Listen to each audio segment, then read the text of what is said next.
باپ کا نافرمان، ماں باپ کا نافرمان بڑا سخت گناہ ہے کہ یہ ایسا عمل ہے والدین کو کی نافرمانی، والدین کو ستانے والا، کہ دنیا کے اندر مکافات عمل سے ضرور گزرتا ہے۔ اس لیے اللہ کے حبیب صلی اللہ علیہ وسلم نے ایک حدیث مبارکہ میں فرمایا کہ دنیا میں دیگر گناہوں کی سزا اللہ تعالیٰ آخرت پر موقوف کر دیتا ہے۔ ٹھیک ہے، بندے سے خطا ہو گئی، اللہ دنیا میں سزا نہیں دیتا، اللہ اسے مہلت دیتا ہے، ڈیل دیتا ہے، شاید توبہ کر لے، شاید معافی مانگ لے، تو اسے اللہ ڈھیل دیتا ہے، یہاں تک کہ اس کی سزا کو آخرت پر موقوف کر دیتا ہے، دنیا میں سزا نہیں دیتا۔ لیکن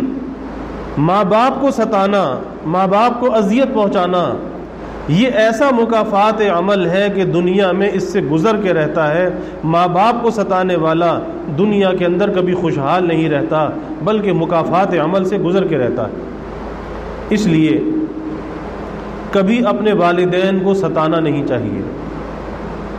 کبھی انہیں ان کے سامنے لب کشائی نہیں کرنی چاہیے، اونچی آواز سے نہیں بولنا چاہیے، کیونکہ قرآن نے کیا کہا کہ اللہ نے اپنے حق کے بعد جس حق کو بیان کیا وہ والدین کے حق کو بیان کیا، اور آگے کیا کہا کہ بھئی اگر وہ بڑھاپے کی عمر کو پہنچ جائیں تو ظاہر ہے کہ بڑھاپے کی عمر میں طبیعت میں چڑچڑاپن بھی ہوتا ہے، بات سمجھ بھی کم آتی ہے، سمجھا بھی کم پاتے ہیں، بہت سی باتیں پیدا ہو جاتی ہیں، تو ایسے وقت میں تم ان کے سامنے اف بھی نہ کرنا، اف بھی نہ کرنا، آپ اندازہ لگائیے۔ تو اس لیے دنیا میں اللہ نے جنہیں والدین کا سایہ دیا ہے، بڑا غنیمت سایہ ہے۔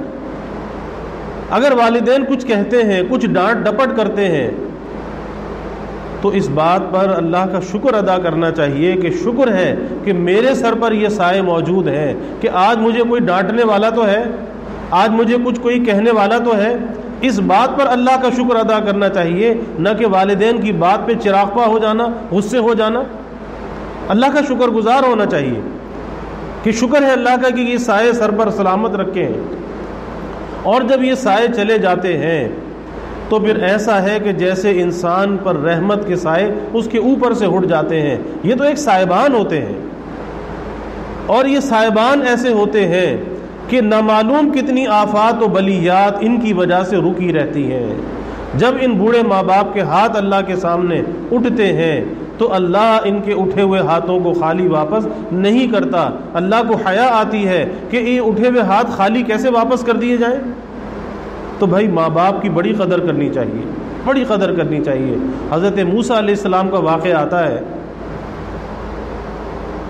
کہ ایک مرتبہ اللہ سے ہم کلامی کے لیے کوہ طور پر جا رہے ہیں، تو اللہ کی طرف سے پیغام آیا کہ موسیٰ ذرا سنبھل کے آنا، سنبھل کر آنا۔